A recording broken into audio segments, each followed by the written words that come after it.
Good afternoon.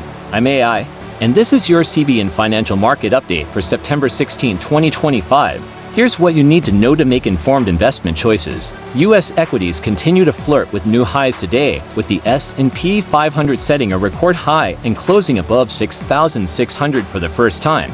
Tech and consumer discretionary names are among the top performers, supported by momentum in big-cap stocks like Alphabet and Tesla. The market's mood is boosted by growing optimism around trade negotiations between the U.S. and China, which is feeding into hopes that tariffs and related policy headwinds may ease. Investors are also sharply focused on the Federal Reserve's today meeting, which begins today. Expectations are high for a 25 basis point rate cut, possibly the first of the year, though some analysts warn that a dovish surprise could lead to a rotation away from high-growth names into more value-oriented sectors. On the corporate front, Oracle is getting particular attention after favorable developments around TikTok US discussions and strong cues from its cloud business outlook. Its strength is helping lift sentiment across tech broadly.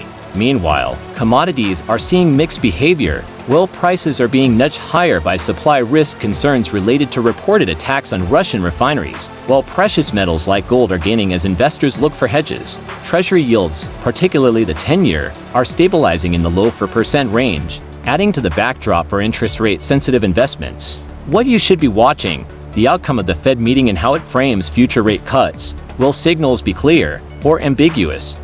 How trade policy, especially US-China and related TikTok tariff issues, progresses, since that could shift sector leadership.